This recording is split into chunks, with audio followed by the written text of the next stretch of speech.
Oh, hey there, Grizzles. Gosh, you beat me to the punch. This was sitting right here. It must really smell good to you, huh? Okay, hello, and thank you for joining me. I'm not going to push it. So, we're all dressed up, but we do have somewhere to go. My former neighbor, Jason, is playing, he's a really great guitarist, I promise. And he is playing in a band tonight. And so, we're going to go see him. And he actually, the idea of Jason plays a little role in this first book. He'll play more of a role later, but Jason's cafe is in it. So that's, we barely even see the cafe in this first one and everything, but he'll become more of a character. So Grizzles was telling me, we were talking over coffee and dog chow this morning, that his favorite character in my story is a guy named Charlie. And he'll play a little bit. He's a minor role, but I love him too. So anyway, and that reminds me of a current throwback read that I did pretty recently, Charlie and the Chocolate Factory. I love this one. It makes me feel good inside, and I just can't read it enough. And every now and then, I just want to read it. So I was just wondering if anybody has a story like that. So if you do, or just some story, it can be a serious one too. But if there's just some story that gives you a nice feeling. I have several of them actually that I like to reread different ones. But if you have any that come to mind, just leave a thing in the comments, okay, if you want to.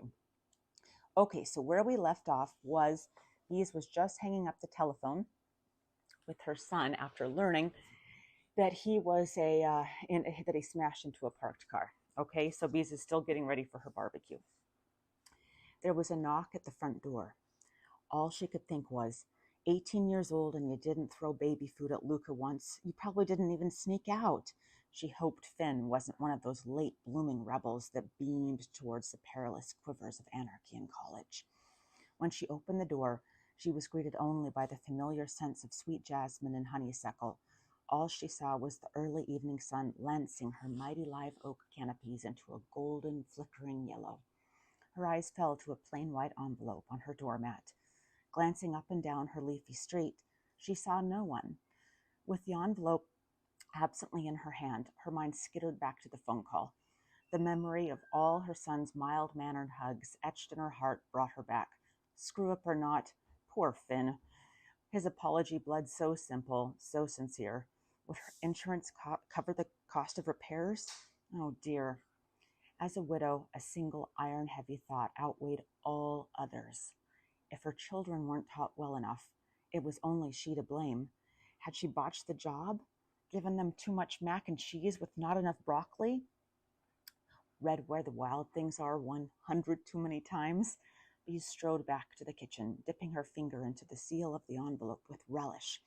There was a minor but visceral thrill in tearing it open like she was peeling an orange in an orange peel contest as a girl. It was fun to be messy, ravenous for the contents of a curious letter. Maybe it's just a clever marketing ploy, she thought, not getting her hopes up, leaving nothing but rough edges in her wake. Since Tom passed, she no longer had to commit this minor act of mutiny in secret.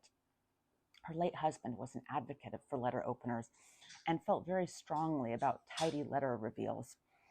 It became easier to just use the bloody thing rather than get into a debate about it every day. Silver lining of widowhood was absolutely no more letter openers anywhere. She reached for a small piece of paper tucked inside. The red type read, "Dropped the price by half. If you don't, you'll never sell. You know you can't keep the steakhouse." That's it. That's all the note was. No return address, no heading, no date, not a mention of impending roach infestations or tree trim necessities. Nothing but 18 fire poker red words. She felt the hair jut up on her arms and set the letter aside as if it were a ticking carpet bomb. A fuel tank of worry lit inside her. Of course she knew she couldn't keep the steakhouse. She didn't need some anonymous nut bar telling her that. But what coward would write something like this? It was a violation of something somehow, like a criminal had just broken into her house and slashed the asking price to half of what it was worth. Her mind would have to creak with deranged cobwebs to do something like that. She pushed the worry into a brooding cavity in her mind, usually reserved for budget constraints and new ways to write sex scenes, and now keeping him calm, and got back to gashing her island counter with wine glasses and appetizers in haphazard strokes. But the spooky feeling stayed. In fact, it was borderline anger now, 5 minutes later. Her teeth ground into each other, and she felt her blood start to boil up all over again. She'd hired the agent 2 days ago, and this creepy note almost made her want to change her mind.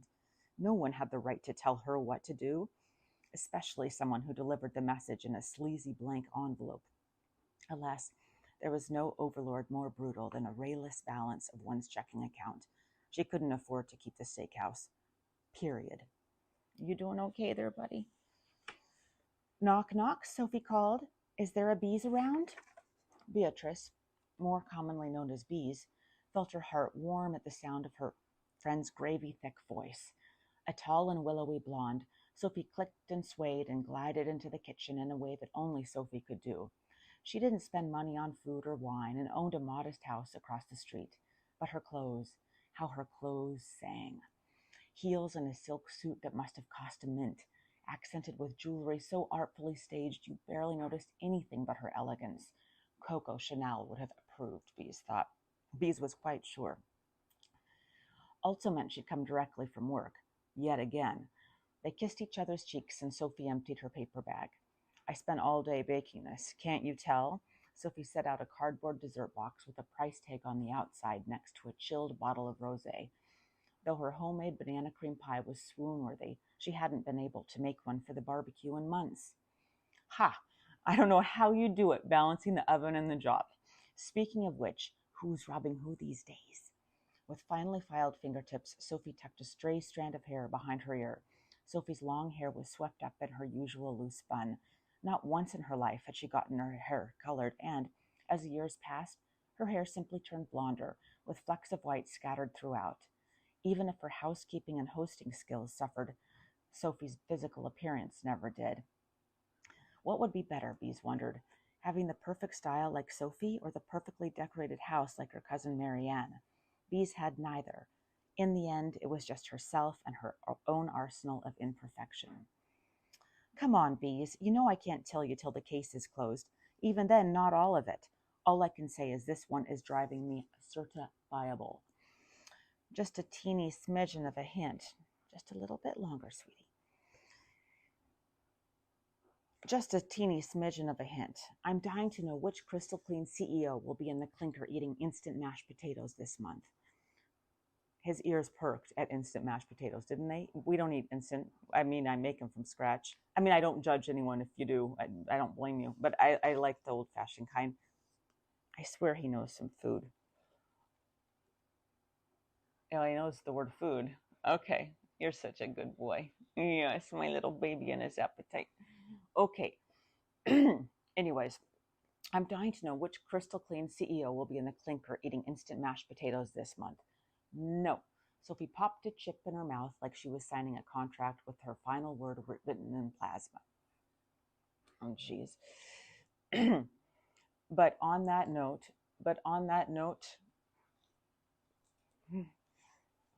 okay. But on that note, did you know some prisons in Italy have their own bakeries? Hoodlums eat fresh panettone. Interesting, but Bees still pouted. I always dream of being secretive, but it never works out. That's because you aren't calculating enough. What does math have to do with undercover work? Everything. It's about being deliberate after you've thoughtfully weighed your options. The only deliberate thing you do is make a silent vow to yourself to never be deliberate. Geez, if that's true, and I'm not saying it is. It was, come to think. But if it is, doesn't that fall into the free spirit scheme of things? Sophie tidied Bees' display of wine glasses amidst the spice-strewn kitchen. Yes, it does. Bees tried to ignore the clip of her friend's tone. A correlation between whimsy and lack of secrecy? She shrugged, making a mental note to never tell Sophie anything on a whim anymore. On impulse, which was entirely different from a whim, there was no eccentricity involved whatsoever, she exclaimed, "Oh, you know what? I should show you something." Marching to the front hallway, Bees handed the red-inked note to Sophie. Sophie's lips curled up at the sloppy letter-opening job. She knew all about the letter opening battle.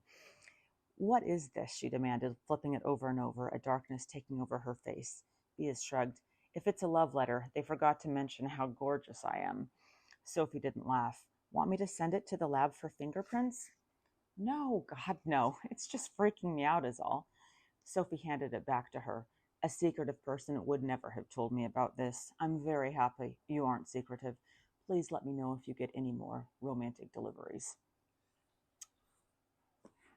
Mission accomplished. Woohoo! Okay, so thank you everybody for joining in. Grizzles is so grateful, and he sure can't wait to see you guys next time. Okay, so thank you for tuning in. Have a wonderful rest of your weekend. I'll be posting these Sundays for now. Okay, little bits and pieces. So hopefully he'll do some acrobatics or something. You never know. He actually does do twirls and stuff, but he's not shining to this stardom. Okay, so it's just he's in shock. You know, he's never been asked for autographs before, pawgraphs. So, you know, it takes there's an adjustment period, I think. Okay, so take care. Ciao.